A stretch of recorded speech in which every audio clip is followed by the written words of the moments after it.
Good. Well, good afternoon, ladies and gentlemen, and welcome to the Sanibel Public Library.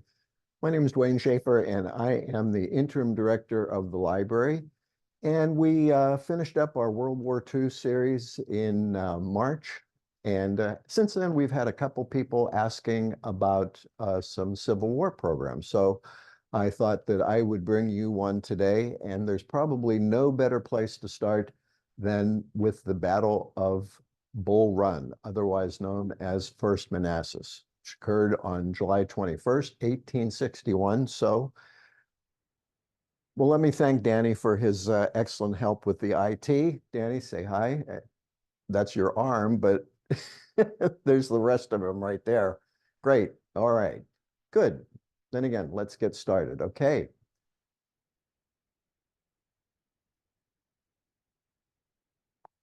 I don't have a clicker. There we go. As you all know, Fort Sumter was the beginning of the war when it was fired on April 12th, 1861. After that, 7 of the southern states had already seceded, with South Carolina being the first in December of 1860, right after the election. Well, this was a time when it was all over. All those years of compromise, the Missouri Compromise of 1820, the Compromise of 1850, that was all over. All of the tension, that was over. And now the two sides, they were going to throw themselves at each other, one wanting to preserve the Union and one wanting to break away from it and create a country of their own. But there was a chance that that rebellion just might be contained because, as I said, there was only 7 of the southern states that had seceded. However, Abraham Lincoln called up 75,000 militia volunteers from all over the North. He said that they could enlist for 90 days, and they all thought that that would be enough to crush the rebellion. These troops, however, would need to go through Maryland and Virginia to get to Washington. This really, really enraged all of the southern states in the upper South, and they ended up seceding as well. So the clash of arms was imminent, and each side was chomping at the bit. They were confident of victory. They didn't think they would even need 90 days. However, the result would be 4 bloody years of catastrophic warfare. So as much as that conflict was going to take place in Virginia, the Confederate capital was originally in Montgomery, Alabama, but then it moved to Richmond. However, this made the two warring factions, their capitals only 100 miles apart. And in June 1861, there was all kinds of really incredible pressure. With the 90-day enlistments, they were almost going to expire. Lincoln sought a quick and decisive victory over the Confederacy. This was a man who was under all kinds of pressure from the press and from politicians. The members of Congress were complaining that the Union Army wasn't doing anything. It was even rumored that Lincoln was delaying a military action in order to realize some sort of compromise with Jefferson Davis in the South. They were demanding a quick campaign to prevent the Confederate Congress from convening in Richmond. Horace Greeley, the newspaper man, in his New York Tribune, summed up the sentiment very well when he had a banner headline, "Forward to Richmond." This would be a cry that would go on for several years, in fact. So who's this guy up in the left-hand corner? It's General Winfield Scott. He was an old soldier. He participated in the War of 1812 and the Mexican War. He was the one that advocated the Anaconda Plan. And like the namesake of the snake, the Anaconda Plan was going to slowly strangle the South's economy, thereby surrounding it on the coastlines of the Atlantic, the Gulf of Mexico, and the river system up the Mississippi River. They were going to squeeze the South to death through a naval blockade. He begged Lincoln, please, please don't push this untrained army into the field because he knew that only disaster would ensue. And in the South, the saying, cotton is king, gave the South a false sense of security because they felt certain that if England and France could intervene, that they could indeed gain their independence. Well, a lot of people were very impatient with this. They felt they didn't have the time, nor did they want to take the time to put Scott's plan into motion. They wanted a quick and decisive victory. So who was going to lead this army in the field? It would be Ohioan Irvin McDowell. He was selected by Scott to lead what would be known then as the Army of Northeastern Virginia. McDowell, who was only a major in 1861, he had not really led any troops of any size in the field, let alone a very large army.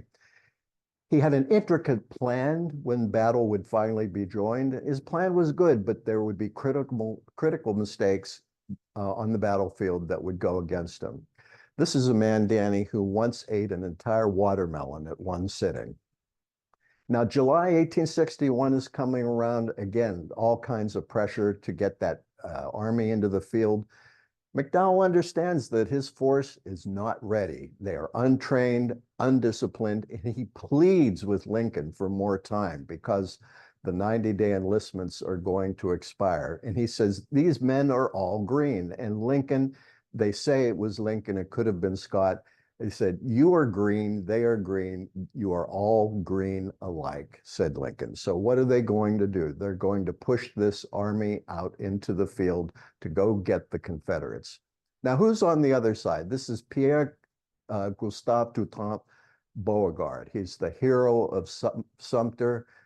He is practically a minor deity in the South. He had all the charisma and confidence, Southern charm. Several Union blunders in the battle to come, plus Joe Johnston's arrival in the Shenandoah Valley is going to give Beauregard the victory, and his reputation would be further advanced. Although Joe Johnston outranked him, they agreed to cooperate. He and Albert Sidney Johnston would meet Grant and Sherman on the field of battle next year in the Battle of Shiloh. So here's our orientation. Manassas Junction was a key position that was only 25 miles from Washington. It was the junction of the Orange and Alexandria Railroad and the Manassas Gap Railroad met there. The importance of the Manassas Junction was not lost on the Federals or the Confederates. They knew that if they could control the Orange and Alexandria Railway, they could go south and then go east from Gordonsville over the Virginia Central Railroad and invest Richmond and produce the victory that they needed. It would also avoid having to cross several major rivers, the Rapidan and the Rappahannock. Here's a lady who you may have already known, Rose O'Neill Greenhow. She was a Washington darling. She knew all of the elite in Washington. It was rumored that Massachusetts Senator Henry Wilson might possibly have leaked McDowell's plans to her. She then sent a coded message to Beauregard via one of her operatives. Crowds were cheering in Washington on July 16th when McDowell's army of 35,000 finally moved out. As we said, it was an army of green recruits. Their swaggering gait, however, showed that none were in doubt of the outcome. As excitement spread, many citizens and congressmen came out in their wagons with wine and picnic baskets. They followed the army out into the field so what they could see would be a colorful show. There was a lot of misconceptions at this time as the war was beginning. One newspaper man said that the amount of blood that would be shed could be wiped up with one pocket handkerchief, and how wrong they would be. And here's a picture of some soldiers. Now remember, July in Virginia, even then, was pretty hot. In the new federal army, it took them 2 days just to go 20 miles from Alexandria to Bull Run. It actually took them an entire day just to march 6 miles to Fairfax. These men were not used to the heat and marching, and they straggled. They fell out, and they were looking for water and berries. All the rations that they had pre-cooked before the battle even started, they had eaten them all up. They were a really undisciplined lot with very little training. Except for a little bit of skirmishing, they were happy to see that the Confederates had abandoned Fairfax Courthouse in Centerville. They were sure that it was the rebels that were running. However, these were advanced guards of Beauregard's to let them know as the Federal Army was advancing into Virginia. Here's General Joe Johnston. He was in overall command of the Confederate forces in Virginia. He outranked Beauregard. He managed to slip his 12,000-man army out of the Shenandoah Valley. He was going to have his men catch a train at Piedmont. This would be the first time that trains would actually be used to move armies. It was a short distance by our standards today, 35 miles to Manassas Junction, but he was going to reinforce Beauregard when he got there. Joe Johnston would be replaced by Robert E. Lee during the Peninsula Campaign next year. As the war dragged on, Joe Johnston would see many fields of battle and would end up surrendering his army in North Carolina in 1865.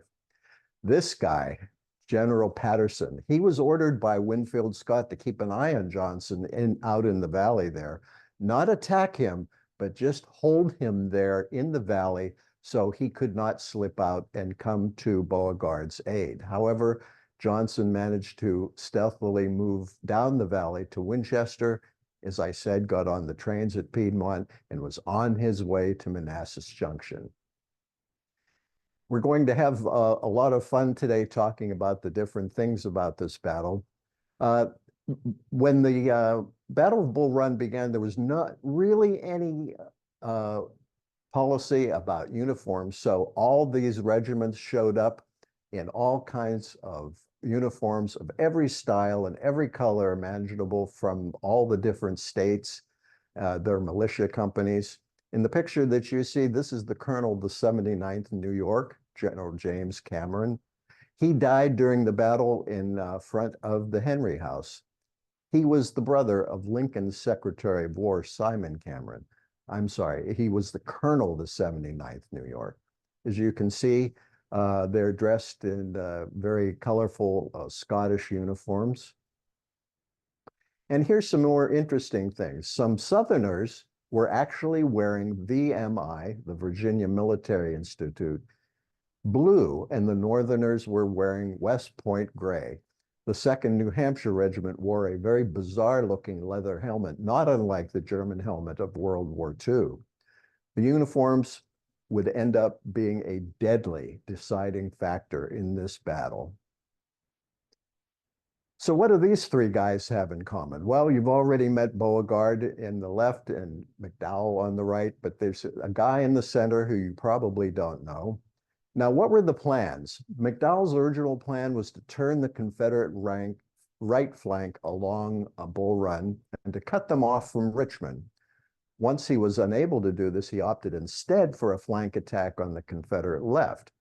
That was quickly discovered. The two feints and a right hook was the plan. Beauregard's original plan was actually the opposite of the Federal plan. He was going to attack Centerville and cut the Yankees off from Washington.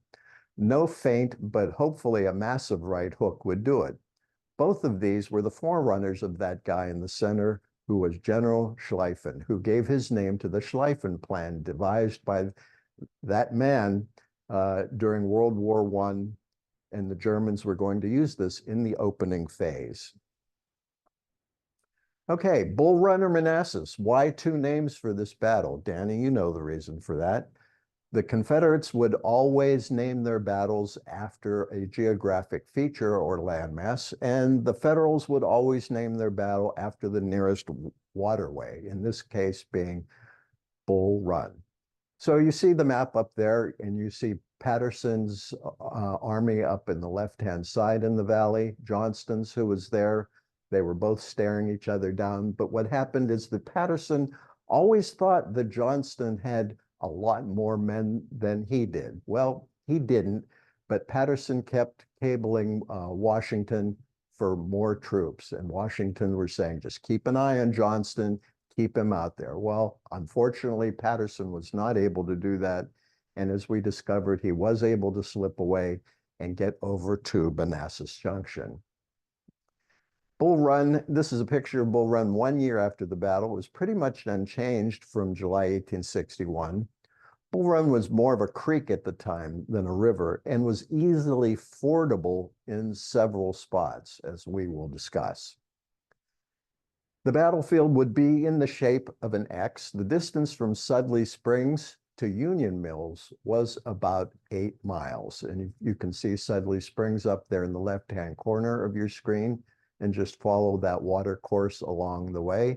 And you can see where the Confederate forces were kind of bunched up there on the right flank with Longstreet's regiment, brigade, Bonham's brigade, Early's brigade, and Jones's brigade. All of these guys were only commanding brigades at the time, and they would later on be commanding much larger forces. And you see on the bottom left-hand side, this is Johnston's army, who were busily coming down that railway to help him. Daniel Tyler's 1st Division arrived at Blackburn's Ford on July 18th. This is right up close to Bull Run. McDowell ordered him, if you see the enemy, do not engage them in a general engagement. We're going to wait to develop that line. Tyler saw the troops of Brigadier General Longstreet on the other side of the creek.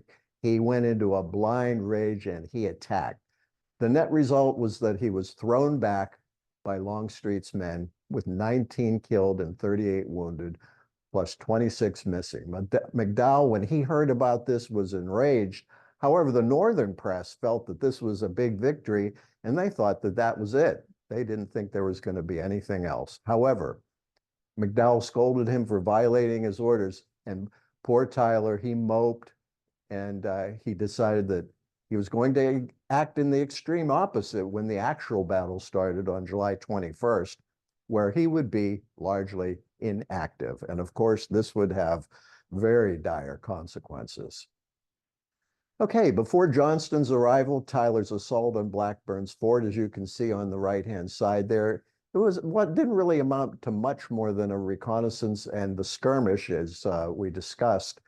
Richardson's brigade of men from Massachusetts and Michigan, they fought bravely, but they were repulsed by Longstreet's guys there. They threw them back across the creek over at Blackburn's Ford.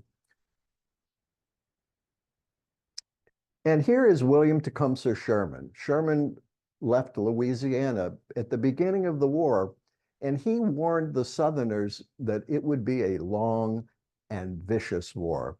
They thought he was crazy. A colonel in one of Daniel Tyler's brigades, Sherman saw action on that first skirmish at Blackburn's Ford, and on the 21st as well. He was so depressed after this battle that he was considering leaving the army, but as you know, he did not. The Battle of Shiloh would propel Sherman and another Ohioan, which you probably already know, to greater glory. Here's Wilmer McLean's house at along Bull Run. This was to be General Beauregard's headquarters. On the day before the battle, a stray cannonball exploded in the dining room, destroying Beauregard's supper. So what was so special about Wilmer McLean's house? It was that this is, a lot of people say, this is where the war began, and Wilmer McLean had a house at Appomattox as well, and that is where the war would end. The Washington Society, as I told you, turned out with their picnic baskets to watch the rebels get thrashed. Again, they thought that this was going to be a very quick affair, very little blood, nobody was going to get killed. They would just push the Confederates back, and that would be it. However, the Confederates were all bunched up on that right flank still, and they were preparing for the attack because at Blackburn's Ford, they thought that was going to be the major um, Federal advance. However, McDowell changed his mind and he decided that they were going to do a massive flanking maneuver, as you can see on the top, that Colonel Hunter, Colonel Heinzelman, and Colonel Miles were going to take their regiments up all the way to Sudley Springs, go across the ford there, and come down on the Confederate left and roll it up.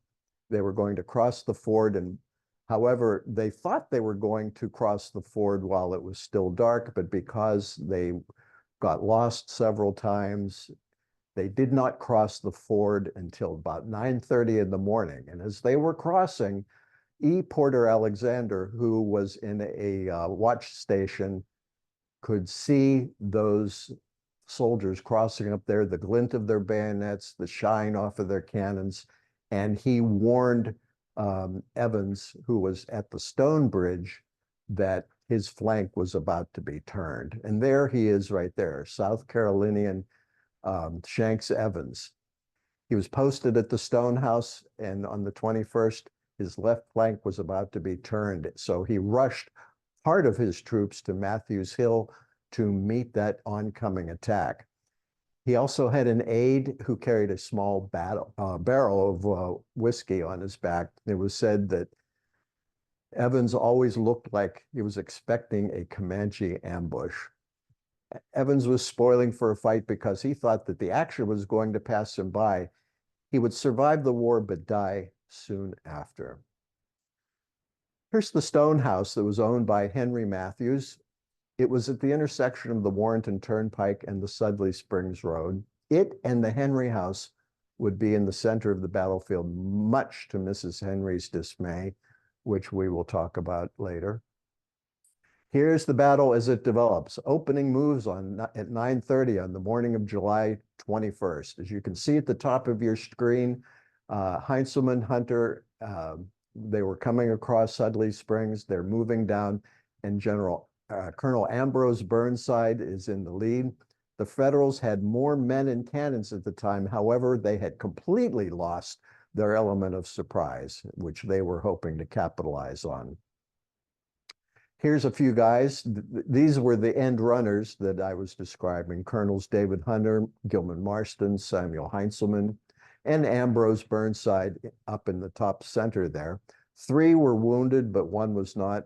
Even Governor Sprague of Rhode Island was there. What do you suppose Colonel Burnside was famous for, Danny? That answer should be obvious. It is those unique sideburns on his face. However, he was known also for inventing a extremely efficient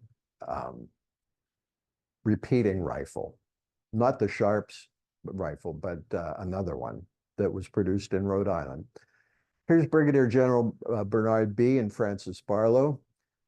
They came to reinforce Evans when Evans' line was starting to bend and break. However, both of these men would be killed, and it would be General B who would give Jackson his famous name. First Bull Run was mostly an infantry contest, and the weapon most common on the battlefield was the 1855 Springfield musket. However, this first battle saw everything from breech loaders and shotguns to old flintlocks. These guys brought everything that they could with them from their home states. However, newer and deadlier weapons would soon appear through the course of the war. Now, why do you have a picture of Napoleon in the middle there? Well, the reason for that is much of this strategy and tactics that were going to be used in the Civil War were leftovers from the Napoleonic Wars. In other words, they would take long lines of soldiers, march them up to the other line of soldiers, and shoot a volley at them. However, with the advent of that bullet that you see on the right-hand side of the screen that had rifling all the way on the bottom, that made that projectile a lot more efficient and a lot deadlier with its accuracy. So on the bottom it says, New weapons plus old tactics equals carnage on the battlefield. And that is certainly what we would see, especially in the battles that were to come. Okay, we come on to early afternoon. Evans and the company, his company, were overwhelmed, of course. There were just too many Federals pouring down on their left flank, and they were pushed back to Henry Hill. The Yankees then ran into a stout wall of Virginians that poured a deadly fire into them. This was going to be Jackson's brigade, not yet known as the Stonewall Brigade, but they would later. Here is the battle for Henry House Hill. As you see, Burnside, Howard, Franklin Porter, and Sherman, they are all pushing further and further onto the Confederate left flank. Brigadier Generals Jackson, B, Bartow, and Evans, they're all sort of bunched up there trying to absorb that attack. And then something happens, something very strange. McDowell, he has victory in his grasp right there. A further pressing down on this left flank would have completely disrupted and crushed the Confederate resistance, and the battle would have been won. However, mysteriously, McDowell decides to stop right where he is, right there at Matthews Hill and Henry Hill, stop and redress his lines. And in so doing, he wastes almost an hour and a half doing nothing. And in that time, that allows Beauregard and Johnston to bring more troops up from that right flank where they were all bunched up before, to rush them over to the center to bolster the Confederate line. This is an older rendering of Jeb Stuart's cavalry attack on the Federal right flank. And this is what the beginning of when disaster would ensue. This is the Battle of Henry House Hill. Again, as I was saying, Franklin, Porter, Wilcox, and Sherman, they are all coming up to the top of Henry House Hill. They're coming over the top, and there is Jackson with his brigade, all Virginians, and they just let loose with a horrendous volley into these Federal soldiers. Here's poor Judith Henry, and I said that we were going to talk about her. Her son wanted to take her out of the house and take her to a safe location, but she said, no, this is my house. But unfortunately, the Federals thought that the Confederates were using this as a base of operations. They started shelling her house, and they just absolutely destroyed it, as you can see in the picture. Poor Judith Henry was killed. She had one of her feet blown off, and she became a casualty, and she died soon after. Here's Jackson, Brigadier General Thomas J. Jackson. He would get his nickname here as the Confederate lines began to crumble under a heavy Union assault. General Bernard B. exhorted to his troops, there is Jackson standing like a stone wall.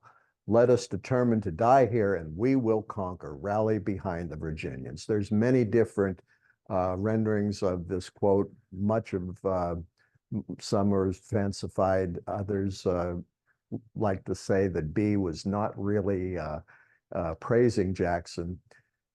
Jackson would sustain a minor wound during the battle, and he told his troops to give them the bayonet and go forward and yell like furies. And here, Danny, is where the rebel yell was born. They would yell like, you know, stuff like that. I don't know. You could probably do it better than me. Shelby Foote, and we're off script here now for a second. Shelby Foote was giving a presentation one time, and he was talking about that somebody asked a Confederate veteran if they could do the rebel yell, and this was an old guy, right? And he says, I couldn't do that because I've got a mouth full of false teeth. So here's the troops rallying, B, Bartow, and Evans behind the Robinson House. And B would be killed. Here's the tough Irishman of the 69th New York of Sherman's brigade. Its colonel was wounded and captured.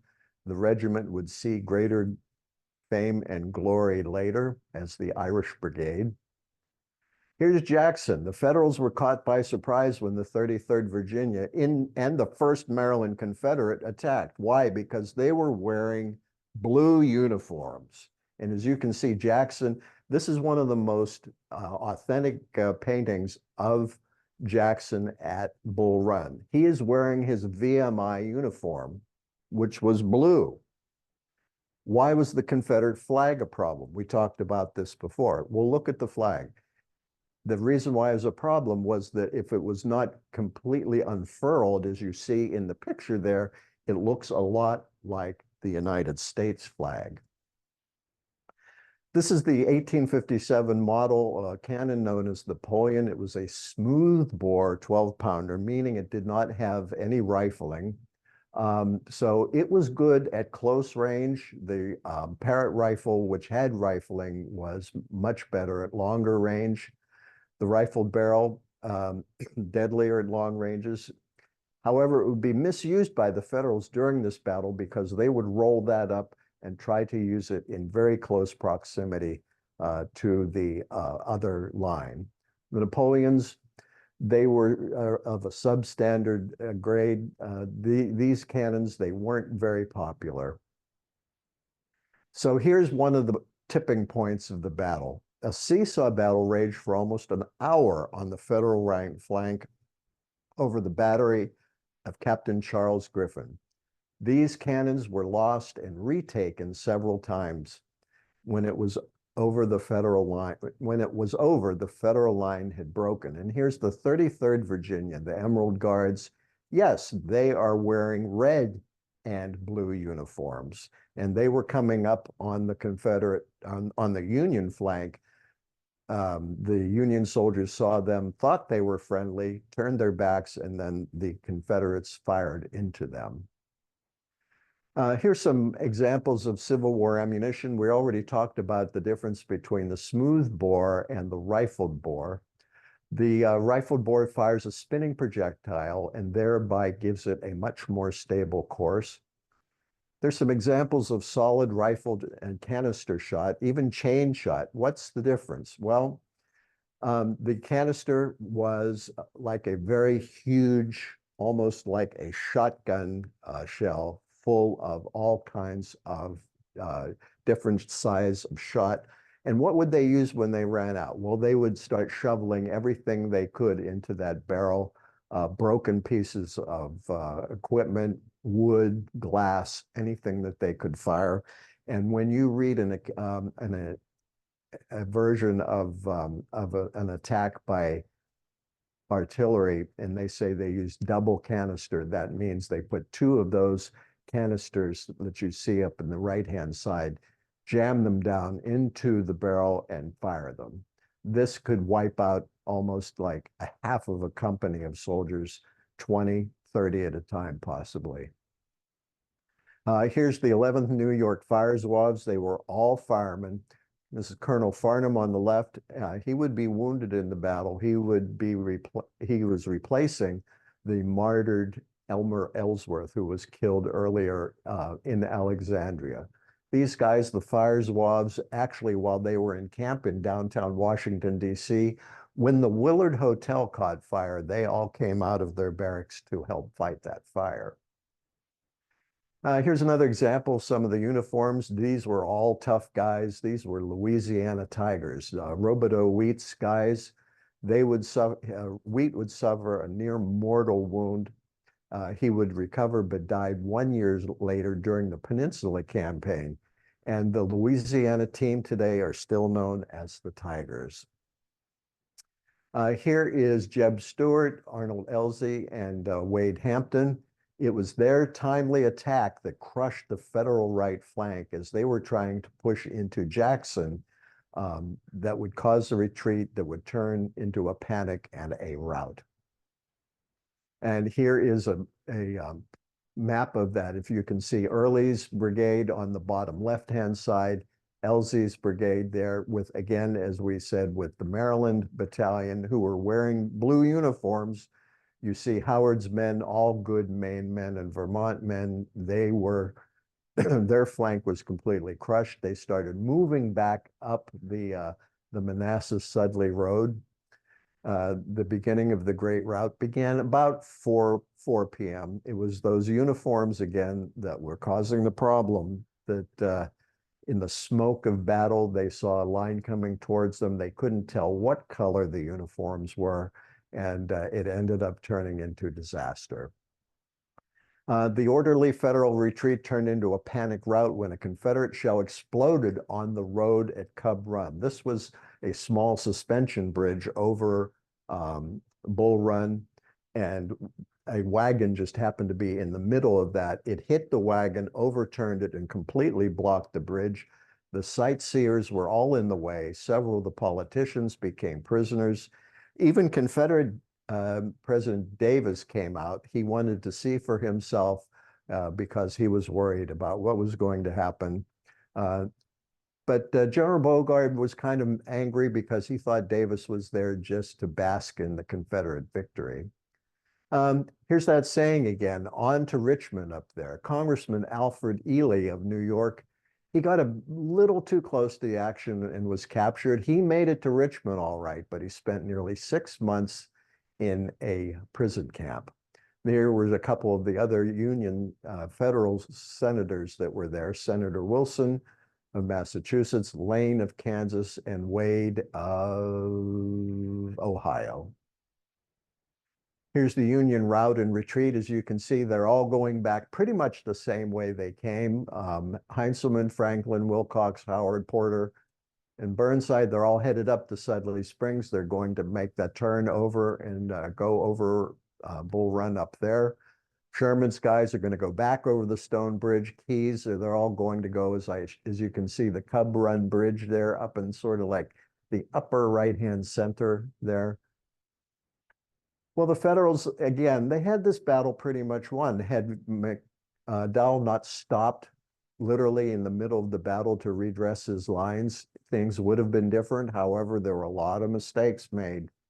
The biggest were that the brigade commanders were sending in their regiments piecemeal. Again, these guys were, even the officers, a lot of them were undertrained. They didn't have a lot of experience. The uniforms were a problem. The flags were a problem. This would take some time to work out.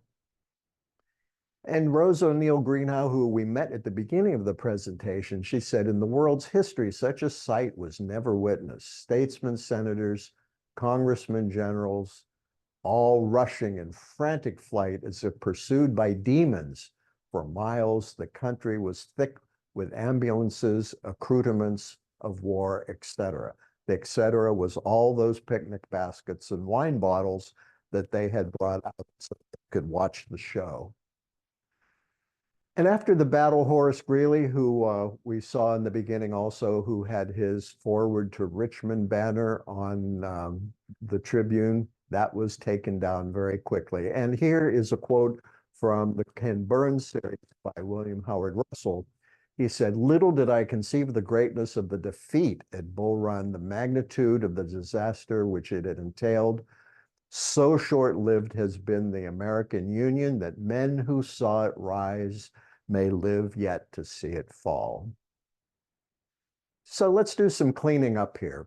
And you're probably wondering, well, where was Robert E. Lee?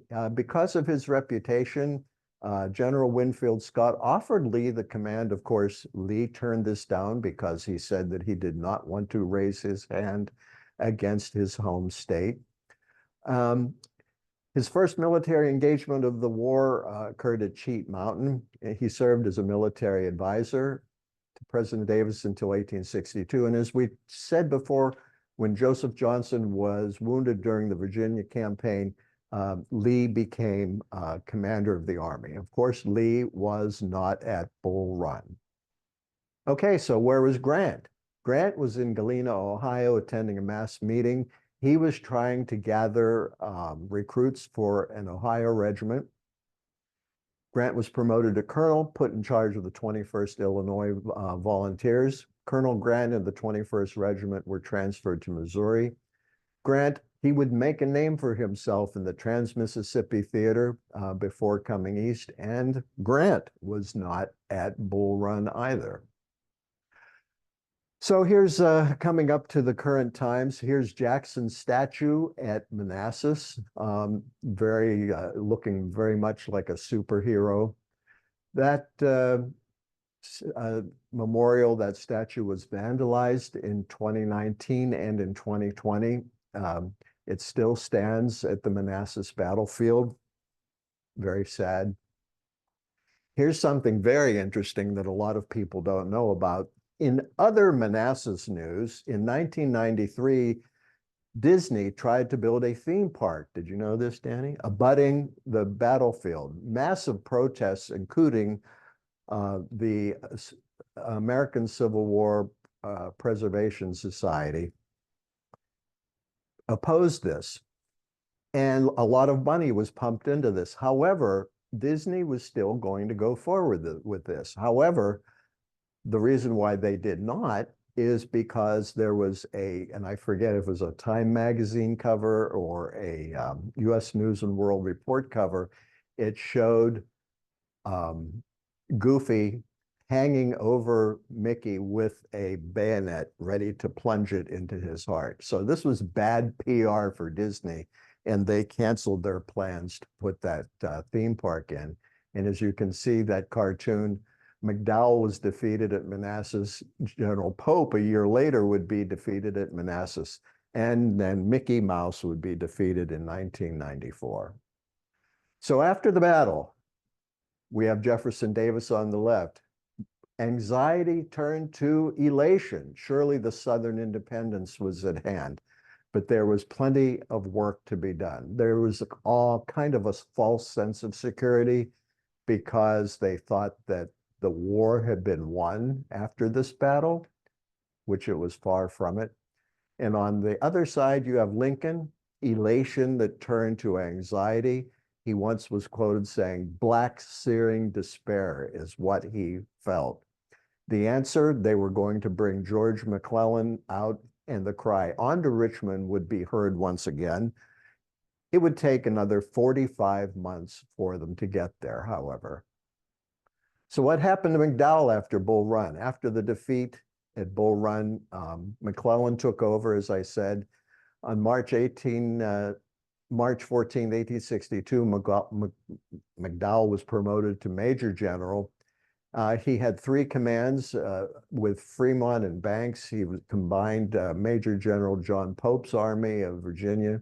Because of his actions at Cedar Mountain, McDowell was breveted Major General. However, because the disaster at Second Bull Run, well, guess what? They blamed him for that too.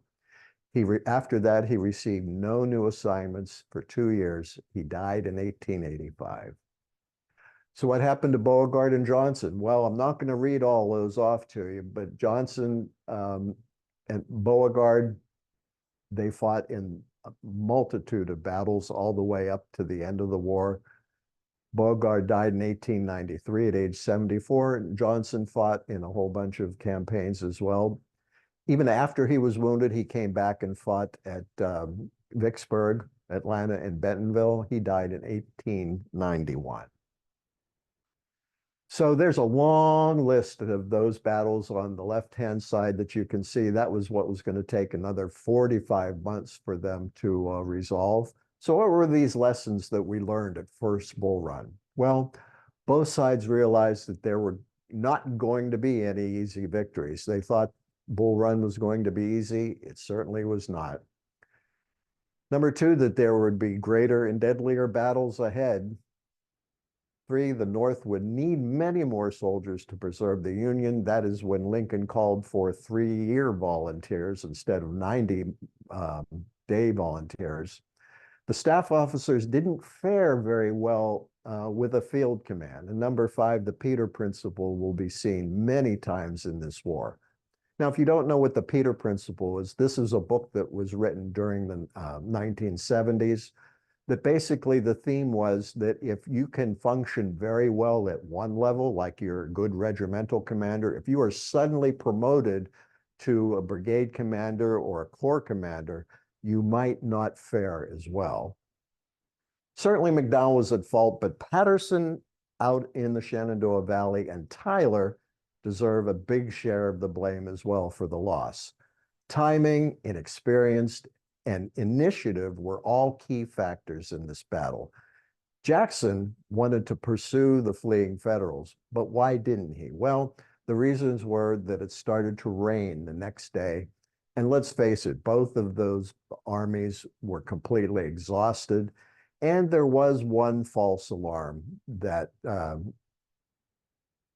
Beauregard heard, was that the Federals were regrouping and they were coming back to Bull Run. But as we know, that did not happen. So at this battle, the Union suffered 460 men killed, 1,100 wounded. They had 1,300 men captured.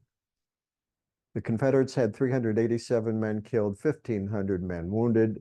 They only had 13 captured. If you have any questions about this battle, you can call the library at 472-2483 or shoot me an email at media@sandlib.org if you've got any questions. So I'm going to share a couple of my sources with you. Fields of Honor by Edwin Bars, Battle at Bull Run by William Davis, First Battle of Manassas by John Hennessy, American Heritage Picture History of the Civil War, which is one of my all-time favorites, and the pamphlet provided by the U.S. Department of the Interior, Manassas or Bull Run. And that concludes this program for today. Thank you for watching, and we'll see you next time. Oh, oh, that was left over from summer school a couple of years ago. Okay.